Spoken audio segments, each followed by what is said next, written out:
Sir आज पहले doubts लोगे अब ना, आज फ्लक्स स्टार्ट कर रहे हैं। मैंने डाउट्स के लिए आपको कल भी बोला था कि आप लोग अपने सेंड कीजिए, मैं आपको रिप्लाई दूंगा जो भी हैं डाउट्स।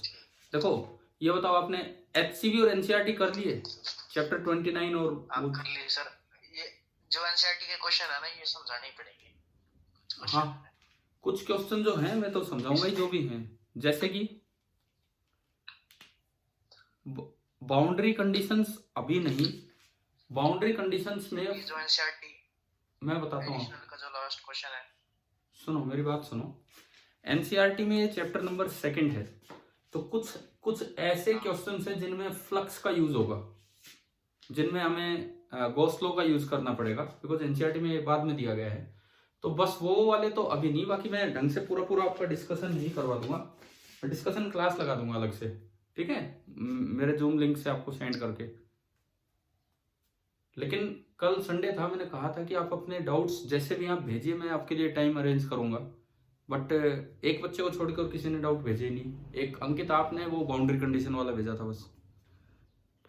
मुझे ये बताओ, क्या एचसीवी अटेम्प्ट कर लिया आप लोगों ने? Yes sir. और कोई बच्चा भी जवाब दे। Yes sir. Yes sir. ठीक है, तो आज की ये जो हमारी क्लास है, अभी जो 1 घंटे लेक्चर होगा, उसमें तो हम स्टार्ट कर रहे हैं इलेक्ट्रिक फ्लक्स।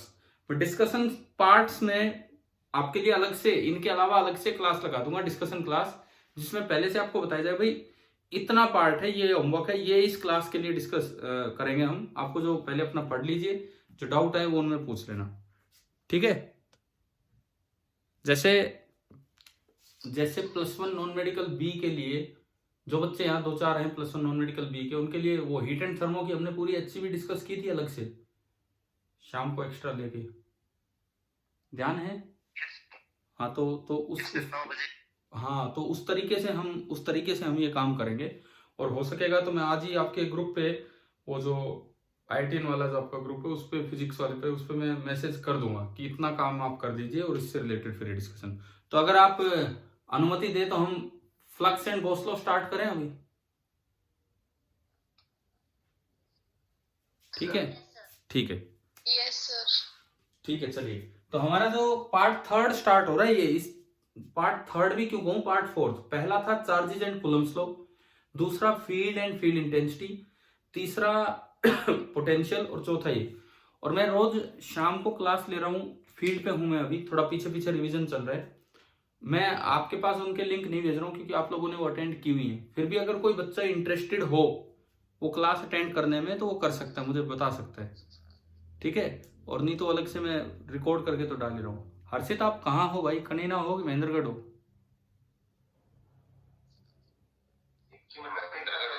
महेंद्रगढ़ ही हो, ठीक है, चलो कोई नहीं। तो ठीक है, तो फिर आप फोन पे ही अटेंड कर लीजिए।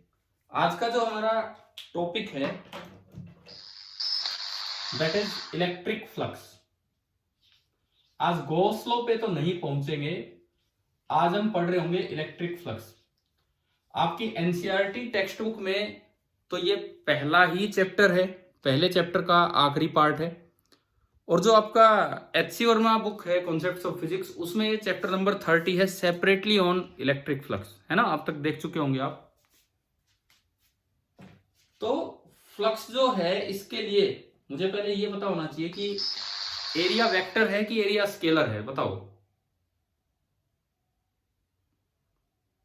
एरिया वेक्टर, एरिया एक वेक्टर क्वांटिटी है कि स्केलर क्वांटिटी है?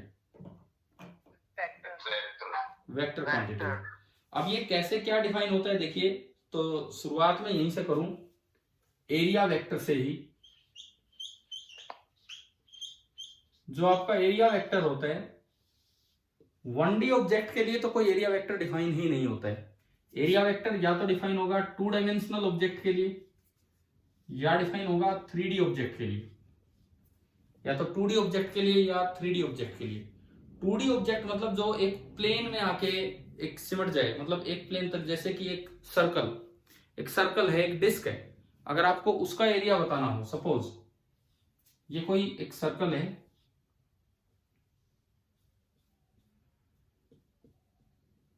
बस इसका रेडियस है R, तो इसका एरिया आप एक साथ लिख सकते हैं भाई परपेंडिकुलर टू द सरफेस होगा, एरिया वेक्टर हमेशा नॉर्मल टू द सरफेस होगा, एस से उसे डिनोट करते हैं।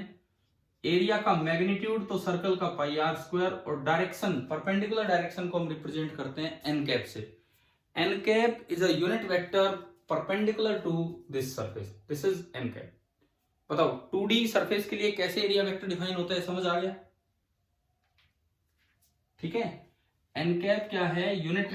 Unit vector normal to the plane of the surface, this is n cap. 3D के लिए कैसे डिफाइन होगा? सपोज मैंने एक स्फीयर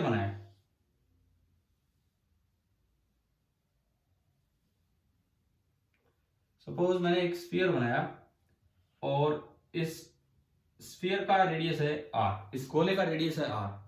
मैं अगर इसका एरिया बताना चाहूं तो यार ऐसे तो कोई भी लिख सकता है कि एरिया कितना होगा, एरिया का मैग्नीट्यूड अगर पूरे का बताएं तो कितना होगा 4 पाई आर स्क्वायर।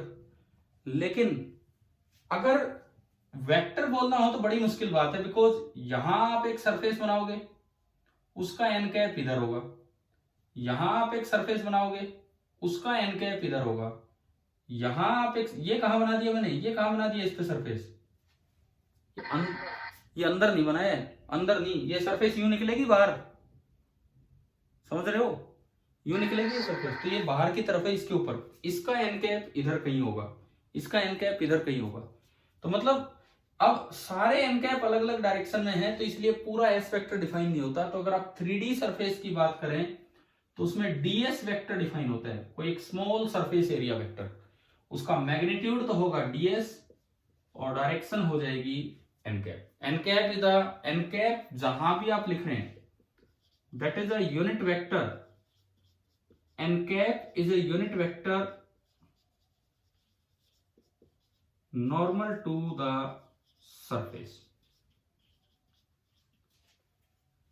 एक बार मुझे बताओ कि आपको एरिया वेक्टर समझ आ गया है क्या होता है?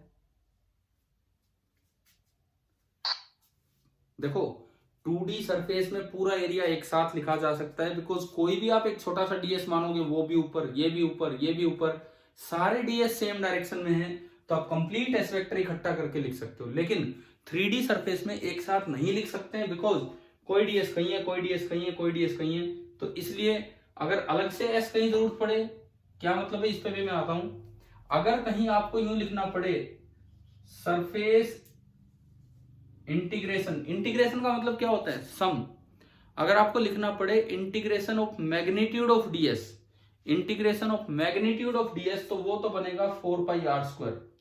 लेकिन अगर कोई आपसे पूछे इंटीग्रेशन ऑफ डीएस तो वो 0 हो जाएगा। क्यों 0 हो जाएगा बताओ? अगर इस डॉट एन कैप है ना, हाँ हाँ, तो इसकी वजह से 0 हो cos थीटा वाला डॉट है फिर। अरे cos थीटा वाला डॉट नहीं है ये कोई वेक्टर है क्या इधर, ये तो मैग्नीट्यूड है। आपको पता है ना कोई भी वेक्टर बराबर होता है मैग्नीट्यूड इनटू डायरेक्शन, कोई भी वेक्टर बराबर होता है उसका magnitude into an cap direction, या magnitude DS into an cap, समझ गए हो? अब मैंने यहां पे दो बातें की आपके सामने। अगर आपसे कोई पूछे कि surface integral of mode DS इस पूरी सरफेस पे, वैसे सर्कल लगा देते हैं, अगर इंटीग्रेशन पे सर्कल लगा हो इसका मतलब होता है कि पूरी सरफेस आपकी क्लोज है, तो ये तो लिखा जाएगा 4 पाई आर स्क्वायर। बट अगर आपको जरूरत पड़े केवल ये, तो दरअसल वो आपका बनेगा 0। इस बात को आप क्लियर करो कि क्यों, बताओ मुझे, समझाओ ये कैसे।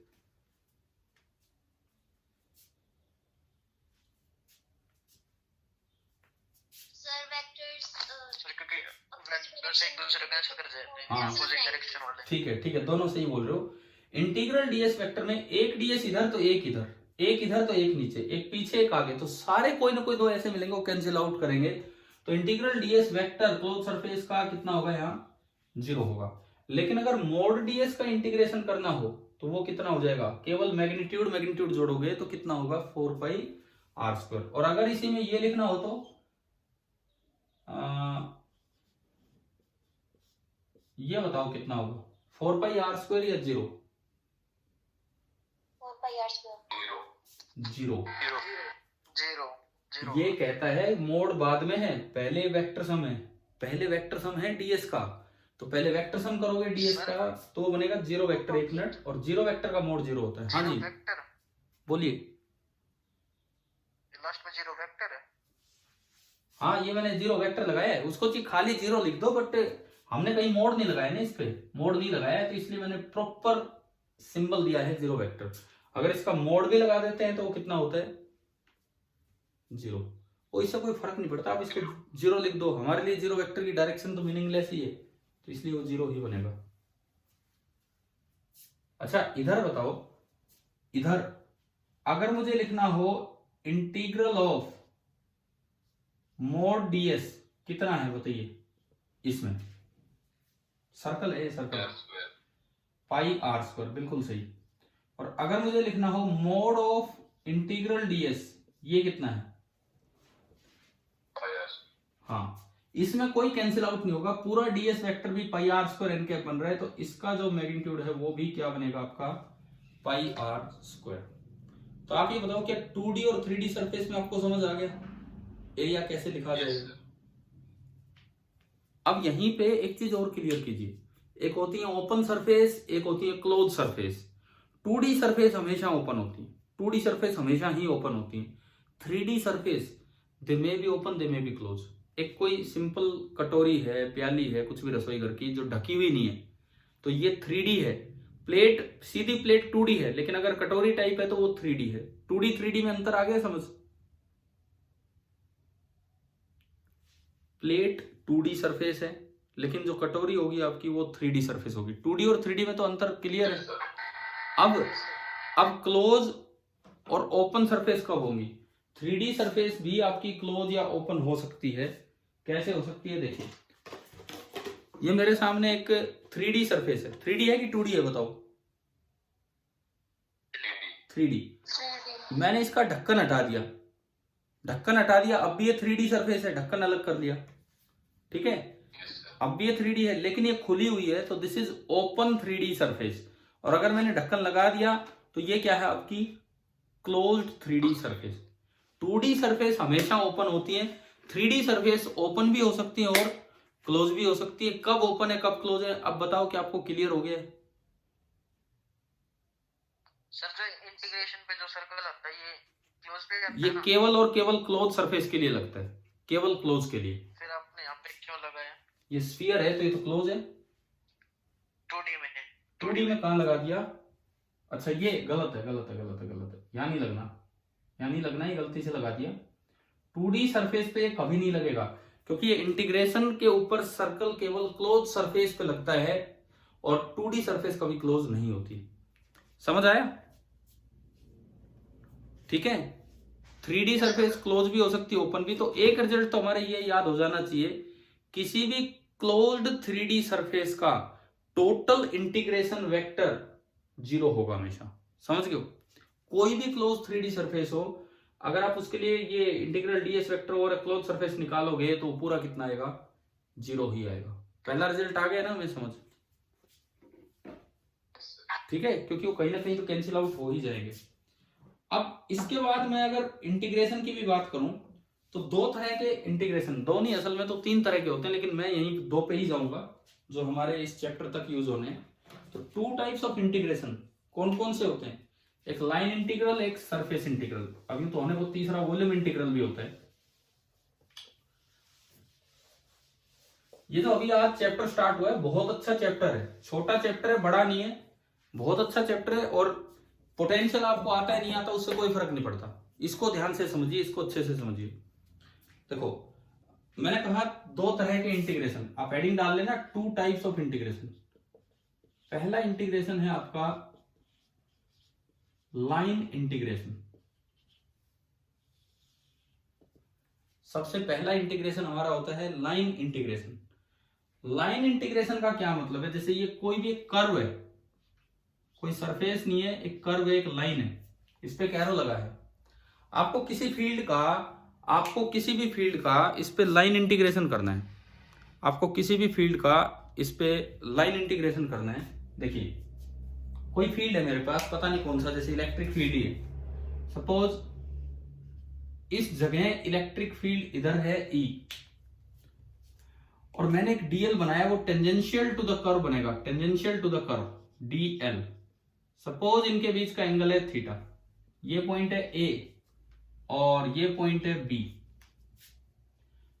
अगर कहीं ऐसा लिखा हो लाइन इंटीग्रल ऑफ ई, इसका मतलब है ई डॉट डीएल करके ए से बी तक आप ऐड कर दीजिए ई डॉट डीएल जगह जगह। यहां पता नहीं ई किधर है, डीएल टेंजेंशियल, आगे ई कहीं है डीएल टेंजेंशियल, ई कहीं है डीएल टेंजेंशियल, और ई डॉट डीएल को जोड़ते चले। तो दरअसल ये बना line integral of E from A to B, line integral of E from A to B, यानी कि integral of E into dl into cos theta, जो भी ये डायग्राम आपको दिख रहा है उसके अकॉर्डिंग ए टू बी।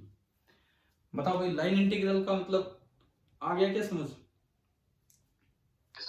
ठीक है, लाइन इंटीग्रल का मतलब क्या है दोबारा बताता हूं। जैसे कोई एक पाथ आपको दे रखा है, ए से बी तक कोई एक रास्ता आपको दे रखा है, कहा है कि इस रास्ते पे ई का लाइन इंटीग्रल करो। ई मतलब इलेक्ट्रिक फील्ड वेक्टर, पहला पॉइंट है वहां ई वेक्टर देखिए कहां है पता नहीं मुझे, जिधर भी हो डीएल पाथ के टेंजेंशियल बनाओ, ई डॉट डीएल कर दो, E dot DL cos theta लेके, प्लस जस्ट अगला पॉइंट ई कहां है देखो, DL tangential, E dot DL करो, प्लस अगला पॉइंट ई डॉट डीएल करो। ये आपका होता है लाइन इंटीग्रल। ठीक है, ये लास्ट तक जोड़ते चलो, ये आपका होता है लाइन इंटीग्रल। ये ई में कम काम आएगा, बी बी मतलब मैग्नेटिक फील्ड जब हम पढ़ेंगे लाइन इंटीग्रल वहां ज्यादा काम आएगा। इंटीग्रेशन तो सम ही होता है और कुछ होता ही नहीं। हम तो क्या करते हैं यार, हम मैथ्स के तरीके से इंटीग्रेशन पढ़ते हैं आज तक। हमने तो पढ़ा है, फॉर्मूले पढ़े कि भाई एक्स की पावर इतना, एक बढ़ा दो डिवाइड, है ना। लेकिन उस इंटीग्रेशन का फिजिकल मीनिंग आप समझिए, आप लाइन इंटीग्रल ये है। और अगर आपका रास्ता ऐसा हो, टेढ़ा मेढ़ा हो और ऐसा हो कि आप ए से चल के ए पे ही आगे, यानी कि जो पाथ है, मैं सरफेस की बात नहीं कर रहा हूं, मैं पाथ की बात कर रहा हूं। जो आपका पाथ है वो कैसा है, क्लोज्ड पाथ है। समझ रहे हो क्या लिखा है मैंने, पाथ क्लोज पाथ है। आप ए से चले, कहीं भी बीच में देखते हो ई जैसे इधर है, डीएल जो लेना होगा आपको पाथ के टेंजेंशियल लेना होगा, डीएल आपको लेना होगा पाथ के टेंजेंशियल, और इनके बीच का एंगल मैंने माना थीटा। तो इस लाइन इंटीग्रल को बोलते हैं, इस तरह से लिखते हैं ई डॉट डीएल, और इस पे लगा दो एक सर्कल। यानी कि अगर ई डॉट डीएल पे सर्कल लगा रखा हो, इसका क्या मतलब है, अभी बताया था सर्कल का मतलब ही क्या होता है। वहां तो मतलब था क्लोज सरफेस, यहां पे मतलब है कि सरफेस नहीं है, ये क्या है, एक क्लोज पाथ है। मतलब इनिशियल और फाइनल पॉइंट क्या है, बिल्कुल सेम। ठीक है, और इस चीज को दरअसल नाम दिया जाता है सर्कुलेशन ऑफ ई। ये जो है इसको बोलेंगे सर्कुलेशन ऑफ ई, मतलब ई का line integration over a close path, E का line integration over a close path, this is known as circulation of E. क्या ये मैथमेटिकल टर्म समझ आ गई आपको? ठीक है, और इस पूरे चैप्टर में ये यूज नहीं होगा, ये सर्कुलेशन काम आएगा जब हम मैग्नेटिक फील्ड में जाके एम्पियर सर्किटल लॉ पढ़ेंगे, वहां बी के लिए काम आएगा। ठीक है, अभी नहीं, अभी तो टर्म है हमारे लिए। बताओ भाई, पहला इंटीग्रेशन क्लियर है, दूसरा इंटीग्रेशन क्या, वीडियो ब्लर थी अब थोड़ी सी है। एक बार अभी मैं रुक जाता हूं, अगर नोट नहीं हुआ तो आप देख लीजिए।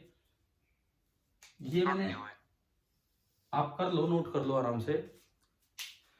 लाइन इंटीग्रेशन का मतलब है ई डॉट डीएल का बार बार सम करना पूरे रास्ते, और अगर वो रास्ता क्लोज हो तो उसको सर्कुलेशन वर्ड यूज किया जाता है लाइन इंटीग्रेशन के लिए, और इस इंटीग्रेशन पे एक सर्कल लगा दिया जाता है। सिंपली यही आपका होता है लाइन इंटीग्रेशन।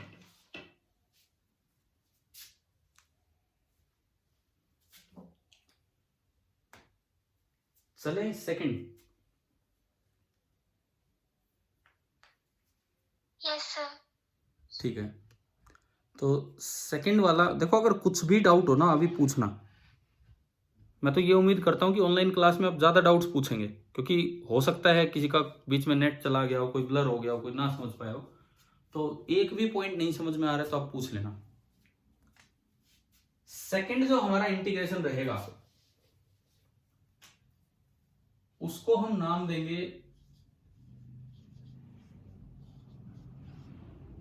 सरफेस इंटीग्रेशन या सरफेस इंटीग्रेशन का ही दूसरा नाम होता है फ्लक्स। एक मैथमेटिकल टर्म है फ्लक्स। सरफेस इंटीग्रेशन को ही हम बोला करते हैं फ्लक्स। आते हैं हम अब दूसरी चीज पे, आप हेडिंग डाल लीजिए, सरफेस इंटीग्रेशन या फिर फ्लक्स। बेटा इसे देखिए, अब सरफेस ओपन भी हो सकती है और क्लोज भी हो सकती है। 2D सरफेस कैसी होती है, ओपन या क्लोज? ओपन। ओपन। और 3D सरफेस ना, 3D सरफेस में दोनों होते हैं, ओपन भी हो सकती है और क्लोज भी।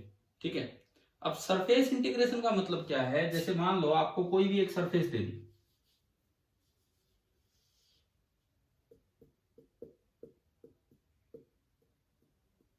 ये आपने कोई एक सरफेस ली, फिर मुझे किसी जगह मतलब इस पूरी सरफेस पे सरफेस इंटीग्रेशन करना है या फ्लक्स निकालना है किसी फील्ड का, जैसे इलेक्ट्रिक फील्ड का। तो मैंने कोई एक पॉइंट लिया, यहां मैंने एक छोटी सी सरफेस बनाई, यहां मैंने एक छोटी सी सरफेस बनाई, इसका डीएस वेक्टर सरफेस के नॉर्मल बना दिया, इसका आपने बना दिया डीएस वेक्टर, जो आज पढ़ा था डीएस इंटू एन कैप, या आपने सरफेस के नॉर्मल एक डीएस वेक्टर बना दिया।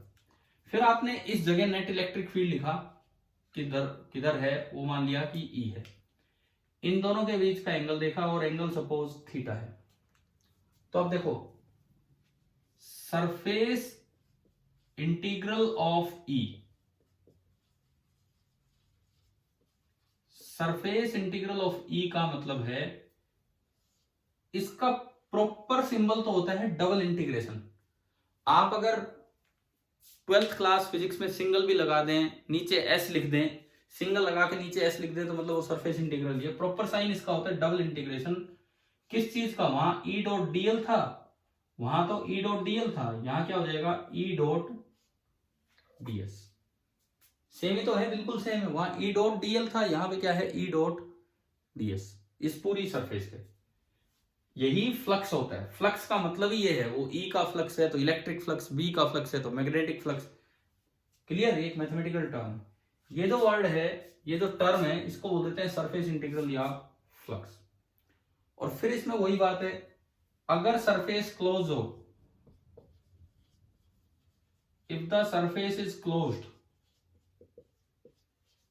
If the surface is closed, जैसे मान लो मैंने कहा कि क्लोज सरफेस, एक स्फीयर आपने बना दिया, सपोज आपने एक स्फीयर बना दिया इस तरह से, if the surface is closed, तो इस पे भी ऐसे ही होगा। आप इसकी सरफेस पे कहीं एक छोटा सा एलिमेंट मानिए डीएस। भाई फिर ये बताओ मुझे, मैंने ये डीएस इसकी सरफेस पे माना है कि अंदर मान लिया? अब समझ आ गया ना आपको? ये वाला हिस्सा यूं करो, आपको यूं देखना है कि हिस्सा बाहर निकल रहा है, मैंने उस पे बनाया है, क्योंकि बच्चों की आदत है वो बिल्कुल इस बाउंड्री पे यहां बनाएंगे। यही सरफेस नहीं इसकी, तो ये भी सरफेस है, और जो इसका डीएस बनेगा वो बाहर कहीं बनेगा। जो इसका डीएस बनेगा, जैसे भी बनेगा, सेंटर से परपेंडिकुलर आते हुए, ये आपका बना डीएस। ई अगेन किसी डायरेक्शन में है, ये आपका बना ई, ये कोई भी एंगल थीटा। तो अब अगर आप सरफेस इंटीग्रल या फ्लक्स भी तो हम बोल रहे हैं इसको, आप इसको यूं लिख सकते हैं ई डॉट डीएस, लेकिन अगर सरफेस क्लोज है तो हम इस पे क्या लगा देंगे, एक सर्कल लगा देंगे। अब बहुत बार डबल इंटीग्रेशन बच्चों को डरा देता है कि यार ये तो क्या है, तो उनको बोला गया है कि भाई कोई बात नहीं, तुम सिंगल इंटीग्रेशन लगा लो और नीचे एस लिख दो, ये बताने के लिए कि ये लाइन इंटीग्रल नहीं है, ये सरफेस इंटीग्रल है। आपके मैथमेटिक्स में 12th क्लास तक सरफेस इंटीग्रेशन मुझे जहां तक लगता है नहीं आता। क्या 12th में इंटीग्रेशन तो अभी स्टार्ट भी नहीं हुआ होगा, है ना? No sir. हाँ तो होगा, तब आप देखना दो इंटीग्रेशन वाले सिंबल नहीं आएंगे, आपको सिंगल इंटीग्रेशन ही सिखाया जाएगा, जो हमारे लिए फिजिक्स का लाइन इंटीग्रल है। लेकिन ये आपका फ्लक्स होता है सरफेस इंटीग्रल। आज का जो मेन टॉपिक है इलेक्ट्रिक फ्लक्स, मैं वहीं तक आपको पहुंचा रहा हूं, लेकिन पहले थोड़ा मैथमेटिक्स चल रहा है। हाँ जी भाई बताइए, यहां तक समझ आ गया है? यहां तक क्लियर है? ठीक है। होता तो एक और भी इंटीग्रेशन है, वॉल्यूम इंटीग्रल। उसमें 3 साइन आएंगे, लेकिन मेरे काम का नहीं। मेरे मतलब इस चैप्टर में काम का नहीं, इस चैप्टर में ना लाइन इंटीग्रल ज्यादा काम का है ना वॉल्यूम। हमारे लिए मेनली काम का कौन सा है, सरफेस इंटीग्रल। ठीक है, तो ये सारी चीजें यूं लगा लो। हाँ जी, ये सब यूज किस लिए हो रहा है, क्या निकल रहा है इससे? आ रहे हैं ना उस पे, अभी आ रहे हैं, हम उसी चीज पे आ रहे हैं। ये हमने एक वर्ड यूज किया ऊपर, इलेक्ट्रिक फ्लक्स। अच्छा चलो एक और आइडिया देता हूं। आपने +1 में फ्लूइड मैकेनिक्स पढ़ी है? कहीं कहीं पानी आ रहा हो, कहीं पानी आ रहा हो, पानी पाइप से आने लग रहा है, ठीक है, और पाइप से पानी आने लग रहा है और मुझे एक मग्गे में पानी भरना है। सपोज मुझे इसमें पानी भरना है और पानी यूं जा रहा है, तो अगर मैं यूं रखूंगा तो क्या पानी भरेगा इसमें? यूं तो नहीं भरेगा ना, पानी सीधा निकलता रहेगा। मुझे इसको क्या करना पड़ेगा, थोड़ा सा टिल्ट करना पड़ेगा। टिल्ट करने से पानी एंटर कर जाएगा। कितना पानी एंटर कर रहा है वो वहां रिप्रेजेंट करता है वाटर फ्लक्स को, वो वहां रिप्रेजेंट करता है वाटर फ्लक्स को।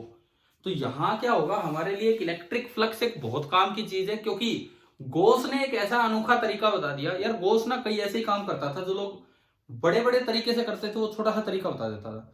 गोस ने फ्लक्स को कैलकुलेट करने का एक आसान तरीका बता दिया, जिससे फील्ड निकालना आसान हो गया। तो हमारे इस चैप्टर में क्या क्या इंपॉर्टेंस है हमारे लिए, सबसे पहली बात फ्लक्स क्या है, गोस ने फ्लक्स को निकालने का आसान तरीका क्या बताया, और उस आसान तरीके से electric field without using Coulomb's law कैसे निकल जाता है आसानी से। तो ये हमारा इस चैप्टर का टारगेट है। कुछ समझ आ रहा है? हम पहले सीखेंगे फ्लक्स, फिर सीखेंगे गॉस लॉ, फिर सीखेंगे गॉस लॉ से फील्ड कैसे निकालें। ये हमारा इस चैप्टर का टारगेट है विदाउट यूजिंग कूलम्स लॉ। ठीक है, क्योंकि कूलम्स लॉ से थोड़ा भारी काम हो जाता है, इससे थोड़ा आसानी से निकलेगा। तो पहले तो आज की क्लास तो केवल फ्लक्स पे है, गॉस लॉ पे नहीं जा रहे हैं। अभी तो मेरा फ्लक्स स्टार्ट भी नहीं हुआ, मैंने तो एक मैथमेटिकल फ्लक्स का नाम लिया है। क्या समझ आ गया? अब हमारा नेक्स्ट टॉपिक है इलेक्ट्रिक फ्लक्स। अब मैं इस पे आता हूं, इलेक्ट्रिक फ्लक्स। भाई देखो, नाम तो आ ही चुका है, फ्लक्स का मतलब होता है सरफेस इंटीग्रल किसी भी फील्ड का। इलेक्ट्रिक फ्लक्स का मतलब है it is the surface integral of electric field intensity over any surface. आप ये वर्ड्स में लिख दो, अपनी कॉपी में लिख दो, इलेक्ट्रिक फ्लक्स हेडिंग डाल के, इलेक्ट्रिक फ्लक्स हेडिंग डाल के, it is the surface integral of, it is the surface integral of electric field intensity, surface integral of electric field intensity over any surface, over any surface. It is the, मैं दोबारा बोल रहा हूं कि electric flux क्या होता है, it is the surface integral of electric field intensity over any surface. Surface integral of electric field intensity over any surface, उसके ब्रैकेट में लिख दो वेदर ओपन और क्लोज्ड, चाहे वो सरफेस ओपन हो चाहे वो क्लोज्ड हो, वेदर ओपन और क्लोज्ड।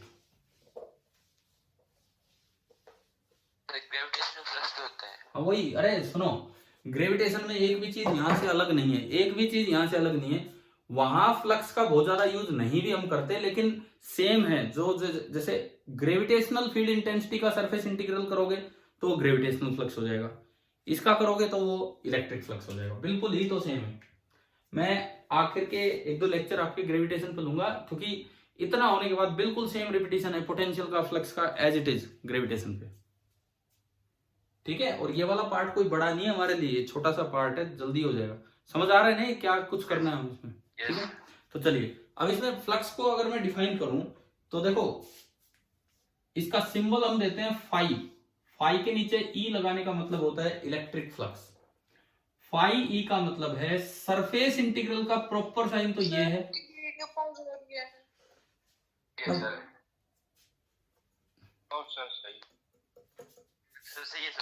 ठीक है चलो, ई डॉट ds, या फिर आप इसको ऐसे भी लिख सकते हैं, ई डॉट ds, नीचे लिख दीजिए s। दूसरी बात, if the surface is a closed 3D surface, अगर आपकी सरफेस क्लोज 3D सरफेस है तो जो आपका इलेक्ट्रिक फ्लक्स होगा वो बनेगा, इस पे एक सर्कल लगा दो, E डॉट ds, या फिर ऐसे भी लिख रहे हो तो एक सर्कल लगा के E डॉट तो लगा ही हुआ है बोर्ड पे, ds। ये तो फ्लक्स की डेफिनेशन है। यहां से आप मुझे बताओ SI unit of electric flux क्या है? SI unit of electric flux क्या है बताओ?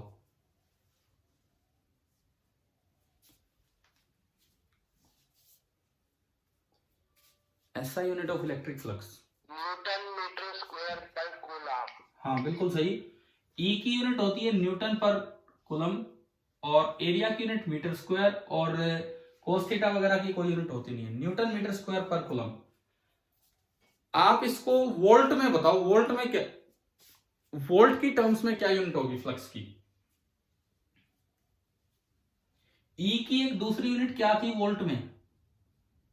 वोल्ट पर मीटर। वोल्ट पर मीटर, वोल्ट मीटर हो जाएगी। हाँ, और इनटू मीटर स्क्वायर।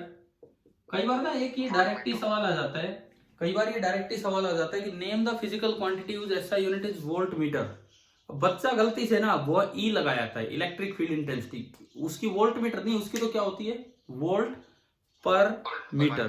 तो ये दिमाग में रहे, क्योंकि कई बार नहीं आता एकदम पेपर में, ध्यान ही नहीं आता यार पोटेंशियल को डिस्टेंस से मल्टीप्लाई करने पे क्या बनेगा ना, वैसे नहीं, आप यहां से सोचिए। तो SI unit of electric flux is also given by volt meter.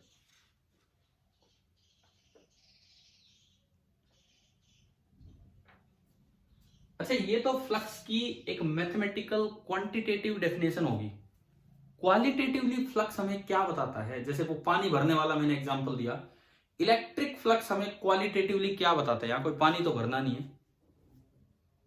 Flux हमें क्या बताता है कि एक सरफेस को कितनी फील्ड लाइंस क्रॉस करके जा रही है। अगर एक भी फील्ड लाइन क्रॉस नहीं कर रही, टच करके जा रही है, अगर एक भी फील्ड लाइन क्रॉस नहीं कर रही, टच करके जा रही है, तो जो इलेक्ट्रिक, इधर हो, इधर हो, इधर हो, इधर हो, अरे उधर हो ना, तो जो इलेक्ट्रिक, दोबारा बोलता हूं मैं, क्वालिटेटिवली इलेक्ट्रिक फ्लक्स का मतलब है कितनी फील्ड लाइन एरिया को क्रॉस करके जा रही है।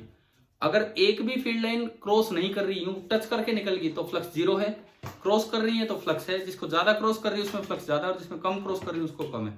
तो आप एक हेडिंग डाल लीजिए, qualitative meaning of electric flux. मैं बोर्ड पे दिखाता हूं, qualitative meaning of electric flux.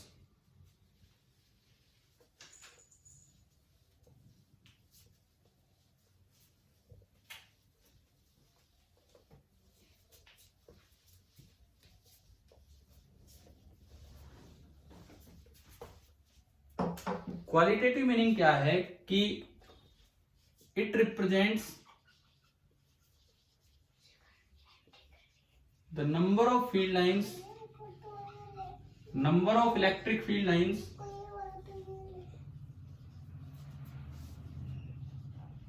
Crossing any surface.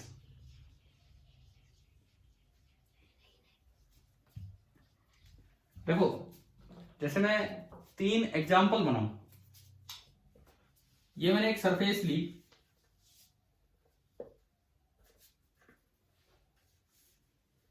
एक फील्ड लाइन में बना रहा हूं, यहां एक फील्ड लाइन मैंने बनाई ऐसे, इस तरीके से। एक बार ये मैंने सरफेस ऐसे ली,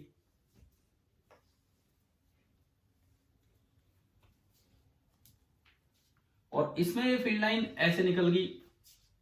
अब ये बताओ किसमें तो फील्ड लाइन क्रॉस कर रही है और किसमें केवल टच होकर निकल रही है। मैं अगर इन दो सरफेसेस को नाम दूं फर्स्ट एंड सेकंड,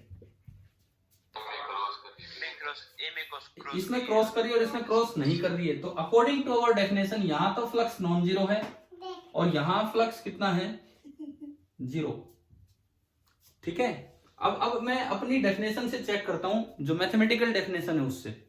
अगर आप यहां देखोगे तो कोई भी एक डीएस वेक्टर बनाओगे, कोई भी एक डीएस वेक्टर बनाओगे, वो इधर बनेगा डीएस, तो ई और डीएस के बीच का एंगल कितना है, ई और डीएस के बीच का एंगल 0 डिग्री। कोस जीरो कितना होता है, 1, यानी कि नॉन जीरो आना है, नॉन जीरो। यहां देखना, अगर मैं इसमें कोई एक छोटा सा एरिया बनाता हूं, तो जो डीएस वेक्टर बनेगा वो इधर बनेगा। अब ई और डीएस के बीच का एंगल कितना हो गया, π/2, यानी कि डॉट प्रोडक्ट करेंगे तो cos π/2 आएगा, और cos π/2 कितना होता है, 0। तो यहां दिख रहा है कि कोई लाइन क्रॉस नहीं कर रही। देखो, हम काउंट नहीं कर सकते, हम ये नहीं कह सकते कि यार इसमें तो 10 लाइनें हैं तो फ्लक्स 10 है, इसमें 12 लाइन ना, काउंटिंग पॉसिबल नहीं है। ये तो एक तरीका होता है दिखाने का। लेकिन अगर क्रॉस नहीं कर रही, केवल टच करके जा रही है, तो फ्लक्स कितना होगा, 0, और क्रॉस कर रही है तो फ्लक्स होगा आपका नॉन जीरो। आप बताओ भाई, ये आ गया समझ में? ठीक है, चलो आगे बढ़ते हैं इसमें। अब देखो, दो तरह के वेरिएशन होते हैं किसी वेरिएबल क्वांटिटी में, दो तरह के वेरिएशन होते हैं। एक को बोलते हैं स्पेशियल वेरिएशन और एक को बोलते हैं टेम्पोरल वेरिएशन। उनमें हम फर्क समझते हैं क्या है, और फिर मैं फ्लक्स कैलकुलेशन की तरफ चलूंगा, कैसे कैसे हम यूज करेंगे इन चीजों को। अरे तुम पीछे बैठ जाओ, खेल लो। देखिए, एक होता है temporal variation of E,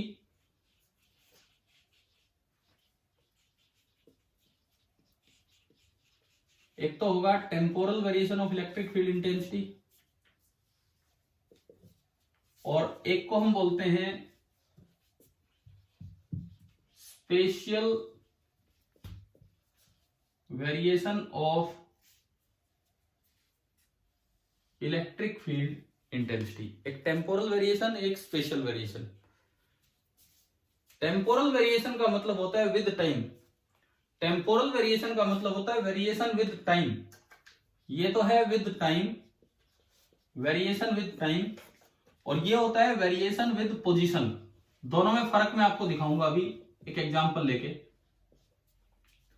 suppose ये कोई एक इलाका है मेरे पास, कोई एक रीजन है,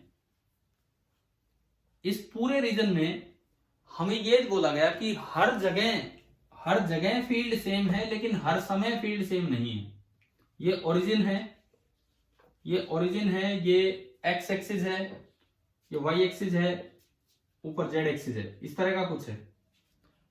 तो अगर मुझे यूं बोला जाए कि इस इलाके में जो फील्ड है, इस इलाके में फील्ड दिया गया है 2t k कैप, मैंने फील्ड लिखा 2t k कैप, क्या इसमें कहीं एक्स वाई जेड आ रहा है? चुप रहो, क्या इसमें कहीं एक्स वाई जेड आ रहा है? इस फील्ड के एक्सप्रेशन में ना कहीं एक्स है, ना कहीं वाई है, ना कहीं जेड। मतलब जगह के साथ ये चेंज नहीं हो रहा, लेकिन इसमें टाइम आ रहा है, समय के साथ ये चेंज हो रहा है। t बराबर 1 सेकेंड पे फील्ड कितना है, 2k कैप। अब वो 2k कैप हर जगह है, हर जगह, चाहे आप इस पोजीशन पे निकालो, इस पोजीशन पे चीज, लेकिन t बराबर 2 सेकेंड पे वो फील्ड हो गया 4k cap, 2 into 2 4k cap, हर जगह वो फील्ड 4 हो जाएगा। क्या ये समझ आ गया कि क्या मतलब है टेम्पोरल वेरिएशन का? ठीक है। स्पेशियल वेरिएशन का मतलब सुनो, अगेन मैंने वही इलाका बनाया, ये ओरिजिन, ये एक्स एक्सिस, ये वाई एक्सिस, और ये जेड एक्सिस, और इस इलाके में मुझे कहीं भी फील्ड लिखना है। मान लो एक पर्टिकुलर पोजीशन पे फील्ड यू दे रखा है, और आपको ई दे रखा है, ई 4xy k cap, 4xy k cap. ये कैसा फील्ड है बताओ? क्या ये हर जगह सेम है कि अलग अलग है? अलग अलग है ना, x चेंज होगा, y चेंज होगा, अलग अलग है। लेकिन किसी एक जगह पे क्या ये फील्ड टाइम के साथ चेंज हो रहा है? किसी एक जगह पे नहीं है तो इसमें टेम्पोरल वेरिएशन नहीं है। ये कौन सी वेरिएशन है? Spatial variation. Spatial variation. क्या ये दोनों वर्ड्स क्लियर हो गए आपको? Yes sir. क्या डाउट है तो पूछो दोबारा। भाई इसका मतलब है टाइम के साथ चेंज होगा, जगह के साथ नहीं होगा। इसका मतलब है जगह के साथ होगा, टाइम के साथ नहीं होगा। और इस पर्टिकुलर चैप्टर के लिए हमारा यूनिफॉर्म फील्ड अगर कहीं भी आएगा, इस पर्टिकुलर चैप्टर के लिए अगर यूनिफॉर्म फील्ड कहीं भी आएगा तो उसका मतलब होगा, इस पर्टिकुलर चैप्टर में अगर यूनिफॉर्म फील्ड कहीं भी आएगा मतलब no variation with position. No variation with position although. Position और टाइम दोनों की चेंज होता हो। मैं अभी बताता हूं। तो वो नॉन यूनिफॉर्म की कैटेगरी में आना है हमारे लिए। इस चैप्टर में अगर पोजीशन वेरिएशन दोनों, मतलब पोजीशन वेरिएशन भी और टाइम वेरिएशन भी हो, तो उसमें दोनों वेरिएशन है, टेम्पोरल एंड स्पेशियल। वो हमारे लिए नॉन यूनिफॉर्म की कैटेगरी में आएगा। हमारे लिए यूनिफॉर्म फील्ड वो होगा नो वेरिएशन विद पोजीशन। उसमें स्पेशियल वेरिएशन नहीं होना चाहिए, although it may very with time. इस पर्टिकुलर चैप्टर में ये चीज है फॉर फ्लक्स कैलकुलेशन के लिए इस पर्टिकुलर चैप्टर में हमारे लिए अगर यूनिफॉर्म फील्ड कहीं है तो वो फील्ड होगा जो जगह के साथ चेंज ना हो, समय के साथ हो ना हो, उससे हमें कोई मतलब नहीं है। क्या ये वर्ड समझ आ गए हैं क्या बता रहा हूं मैं? ठीक है। तो अगली हेडिंग आप डालना, आप नोट कर लीजिए अगर नहीं हुआ है तो।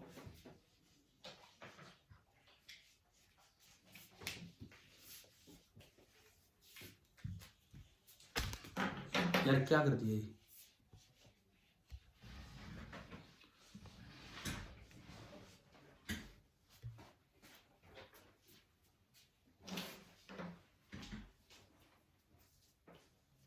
हो गया भाई? बताओ अगर हो गया है तो। Yes sir. ठीक है। तो नेक्स्ट हेडिंग आप ये डालिए कि electric flux of a uniform field through a plane surface. Electric flux of a uniform field through a plane surface. दिया चौक दिए दो डस्ट।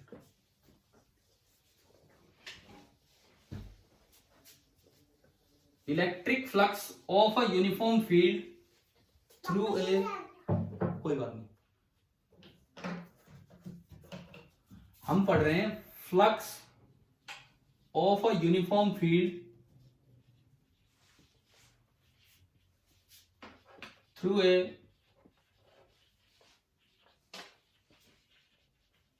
Plane surface. प्लेन मतलब 2D सरफेस। प्लेन का मतलब है 2 डायमेंशनल सरफेस। और ये जो हमने यहां वर्ड यूज किया यूनिफॉर्म फील्ड, इसका क्या मतलब है? No variation with position. हाँ, no variation with position. Time के साथ हो सकता है ना हो, उससे मुझे मतलब नहीं है, but it should not very with position. अब ये देखिए क्या होगा। सपोज आपको ये कोई भी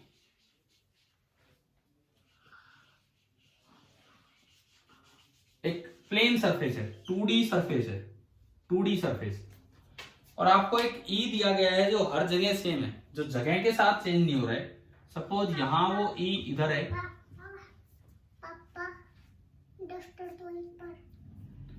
यहां वो ई इधर है, यहां भी वो ई इधर है, हर जगह वो ई इधर है और सेम है। तो हम देखो फ्लक्स कैसे निकलता है, सुनिए फ्लक्स कैसे निकलता है। आप यहां एक छोटा सा सरफेस बनाएंगे ds, वो बनेगा सरफेस के परपेंडिकुलर, ये आपका बन गया ds। ये e है, e और ds के बीच का एंगल मान लीजिए कितना है, थीटा है। e और ds के बीच का एंगल आपने माना थीटा। तो फ्लक्स बाय डेफिनेशन होता है surface integration of E. Flux by definition होता है सरफेस इंटीग्रेशन ऑफ ई। तो ये हम करें ई डॉट डीएस, यही पढ़ा था हमने जो मैथमेटिकल डेफिनेशन है फ्लक्स की। अब देखो इसमें दिस इज इक्वल टू, मैं अगर ये इंटीग्रेशन करूं, ई का मैग्नीट्यूड ई है, डीएस का मैग्नीट्यूड डीएस है, और इनटू कोस थीटा। अब एक बात बताओ, आपने बोला है कि ई में पोजीशन के साथ कोई वेरिएशन नहीं है, तो क्या मैं ई का बाहर ये मैग्नीट्यूड बाहर निकाल सकता हूं इंटीग्रेशन से? बताइए, कांस्टेंट चीज इंटीग्रेशन से बाहर आ जाएगी कि नहीं? कांस्टेंट जो चीज है वो इंटीग्रेशन से बाहर आ जाएगी, तो ई बाहर आया। थीटा की बात करूं मैं, कोस थीटा, किसके रिस्पेक्ट में ये? आप देखो किसके रेस्पेक्ट में है, किसके रेस्पेक्ट में है? डीएस मतलब कभी अगला डीएस, कभी अगला डीएस, कभी अगला डीएस, कभी अगला डीएस। क्या हर जगह ई सेम है कि नहीं? क्योंकि ई में कोई वेरिएशन नहीं है पोजीशन के रेस्पेक्ट में, तो ई बाहर आ गया। अगली चीज बताओ, थीटा कांस्टेंट है कि नहीं? थीटा इसलिए कांस्टेंट है, ई हर जगह सेम है, और सरफेस कैसी है? सरफेस कैसी है? 2D। सरफेस 2D होने का मतलब है कि डीएस की डायरेक्शन भी चेंज नहीं होनी। सरफेस 2D होने का मतलब है कि डीएस की डायरेक्शन भी चेंज नहीं होनी, हर जगह डीएस ऐसे बनेगा, ई ऐसे। तो यानी कि कोई पॉइंट पे अब चले जाओ, ई और डीएस के बीच का एंगल क्या मिलेगा? सेम मिलेगा, थीटा। तो क्या मैं कोस थीटा को बाहर निकाल सकता हूं? और ये अंदर बचा integral DS, surface integral of DS. अब ये केवल मैग्नीट्यूड का सम है, तो मैग्नीट्यूड का सम तो 2D सरफेस का टोटल एरिया हो जाएगा। और मान लीजिए कि इसका जो टोटल एरिया है, सपोज इसका टोटल एरिया कितना है? एस है। तो इंटीग्रल डीएस को मैं एस लिख सकता हूं, तो ये बना E cos theta into S, यानी कि ये बन गया E into S into cos theta. और E into S into cos theta को आप इकट्ठा करके ऐसे लिख सकते हैं, E vector dot S vector. यानी कि एक बिना इंटीग्रेशन का एक फॉर्मूला आ गया मेरे पास फ्लक्स का, कि अगर ई हर जगह यूनिफॉर्म है, पोजीशन के साथ ई चेंज ना हो, और दूसरी जरूरी कंडीशन 3D सरफेस ना हो। कैसी सरफेस हो? कैसी सरफेस हो? 2D। अगर 2D सरफेस हो और हर जगह ई सेम हो, चाहे वो टाइम के साथ बदले ना बदले, उससे मुझे मतलब नहीं। 3D सरफेस है ना, 2D सरफेस है और हर जगह ई सेम है विथ पोजीशन, तो आपको किसी इंटीग्रेशन पे जाने की जरूरत नहीं है। फ्लक्स का एक आसान फॉर्मूला आ गया, ई डॉट एस। बताओ भाई, ये समझ आया?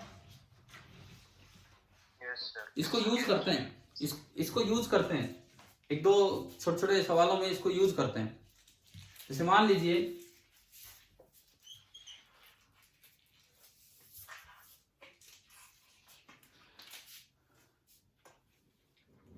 आपको एक रेक्टेंगल दिया गया है।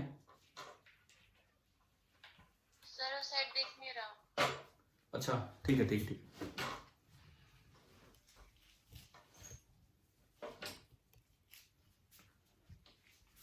उधर का नोट हो गया, ये बताओ उस साइड का। Yes sir. ठीक है, तो ये बताता हूँ।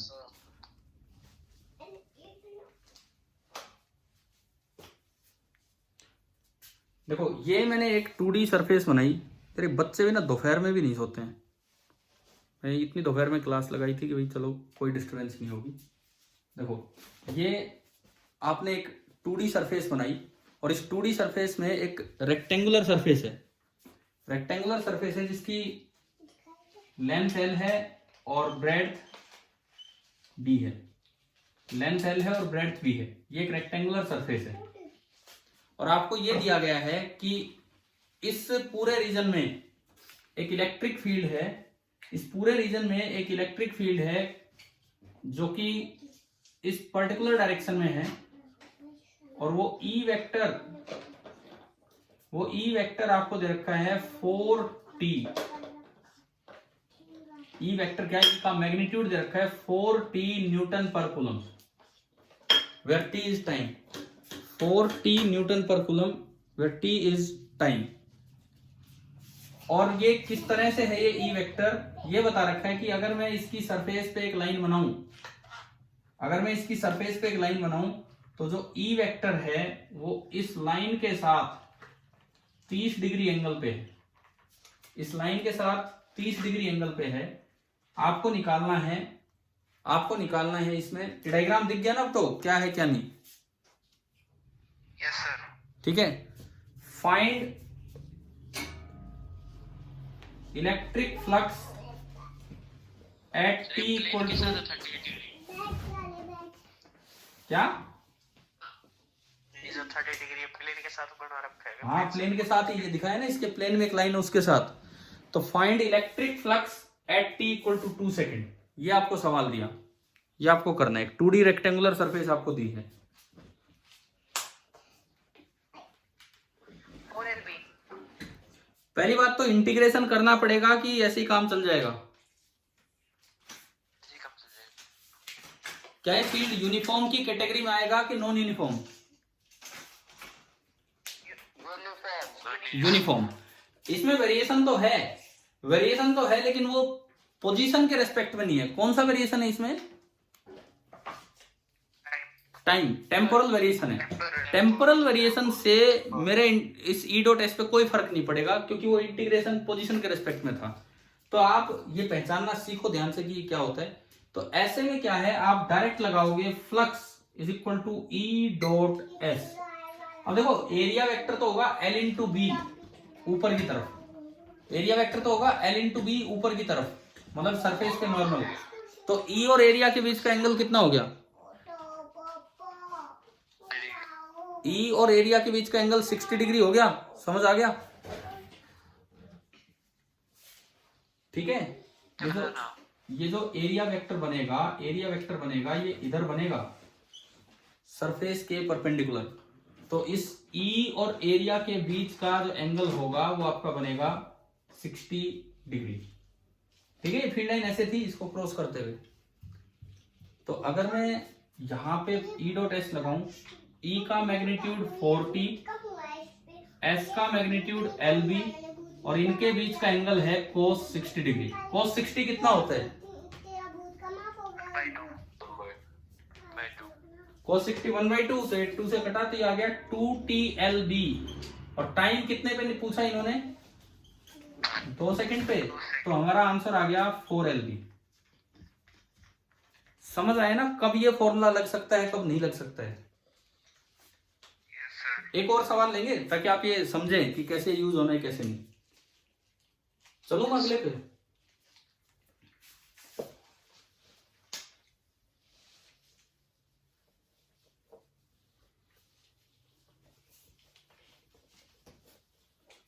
मान लो आपको एक और क्वेश्चन में दिया कि ये एक अगेन एक सरफेस है, ये ओरिजिन, ये एक्स एक्सिस, ये वाई एक्सिस, और ये एक फिर से एक रेक्टेंगुलर सरफेस है। ये 1 मीटर और ये 2 मीटर, ये आपको दिया है। और इसमें ना यूं बोल रखा है कि यहां से किसी भी वाई हाइट पे जाके जो फील्ड है वो बाहर की तरफ है, किसी भी वाई हाइट पे जाके जो फील्ड है वो बाहर की तरफ है। और जो इलेक्ट्रिक फील्ड आपको दिया है that is 2y j cap, j cap नहीं sorry k cap, 2y k cap. ये सब कुछ ऐसा यूनिट में है, newton per coulomb. 2y k cap newton per coulomb. Find the flux through the given surface.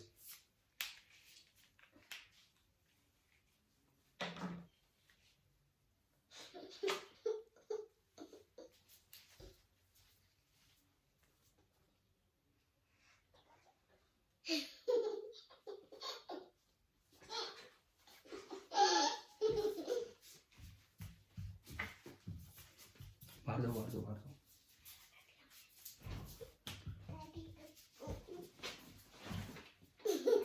इस बार बताओ भाई क्या विदाउट इंटीग्रेशन हो जाएगा कि इंटीग्रेशन करना पड़ेगा?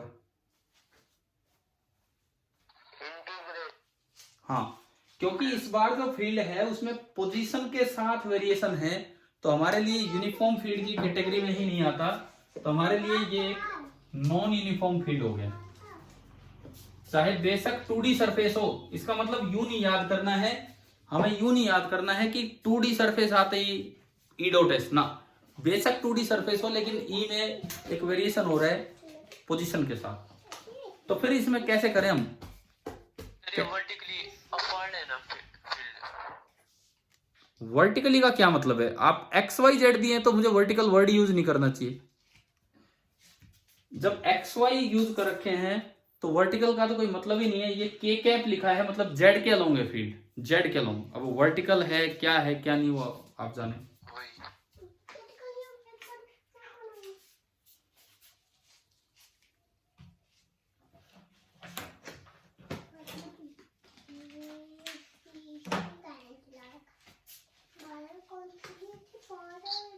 देखिए मैं बताता हूँ, मैं बता देता हूँ क्या। इसमें एंगल 90 डिग्री नहीं बनेगा ई डॉट एस में।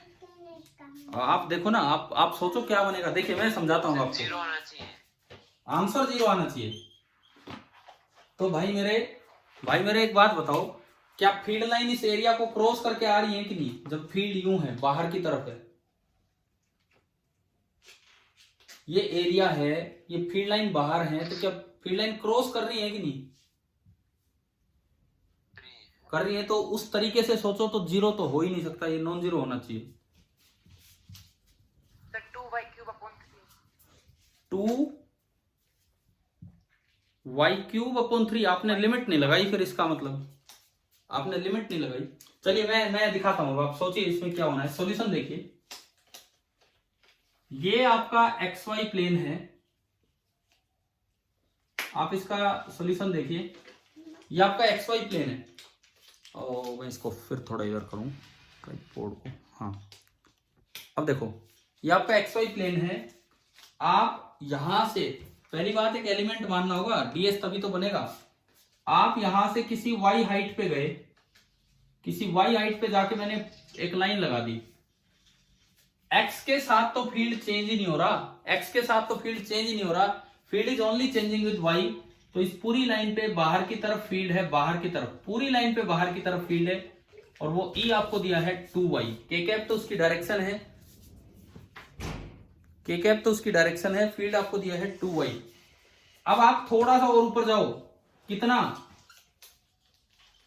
dy। ये आपने एक स्ट्रिप बनाई, इस स्ट्रिप का जो एरिया है वो भी इस प्लेन के परपेंडिकुलर होगा, मतलब बाहर की तरफ। इस स्ट्रिप का जो एरिया होगा वो बाहर की तरफ होगा। ये एरिया ऐसे बनेगा ds। छोटी सी स्ट्रिप है, पतली सी स्ट्रिप है, तो एरिया बनेगा ds। ds बताओ भाई, इस रेक्टेंगल का एरिया, इस पतली रेक्टेंगल का एरिया। ये लेंथ कितनी है? ये लेंथ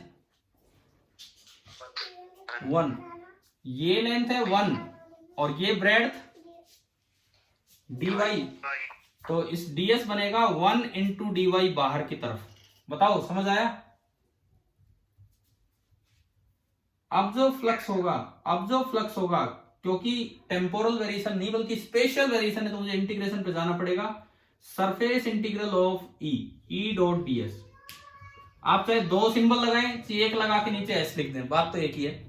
ई का मैग्नीट्यूड इस पूरी स्ट्रिप में ई का मैग्नीट्यूड लगभग हम क्या मान सकते हैं, क्योंकि y में जरा सा बदलाव है, कितना मान सकते हैं? 2y। ई का मैग्नीट्यूड हो गया 2y। ds का मैग्नीट्यूड 1 इंटू dy, और दोनों सेम डायरेक्शन में है तो एंगल 0 डिग्री, cos 0। अब देखो ये इंटीग्रेशन क्या बना, 2 तो बाहर आ गया, क्या बचा ये? इंटीग्रल y dy cos 0 1, और y की लिमिट कहां से कहां है? यहां देखो आप, यहां y की starting limit, y initial 0, y final कहां तक जाना है मुझे? 2 तक। तो लिमिट बनेगी 0 to 2। ये आपका आया 2 टाइम्स y dy का इंटीग्रेशन y²/2, 2 से 2 गया, ये आया 2² माइनस 0², और आई थिंक आपका आंसर आ गया 4 Newton per coulomb into metre square. अभी बताओ क्या समझ आ गया सभी को? आज हम किसी बहुत भारी फिजिक्स में नहीं गए हैं, किसी भी बहुत भारी फिजिक्स में नहीं गए हैं। हमने केवल फ्लक्स कैलकुलेशन सीखी है, और वो भी अभी केवल 2D सरफेस की सीखी है कि 2D में अगर यूनिफॉर्म फील्ड आए तो डायरेक्ट टी डॉट एस कर दो, नॉन यूनिफॉर्म फील्ड आए तो ऐसे एलिमेंट बना के आपको चलना होगा। क्या इतना समझ आया? कोई डाउट इसमें हो तो बोलिए आज की क्लास में। No, sir.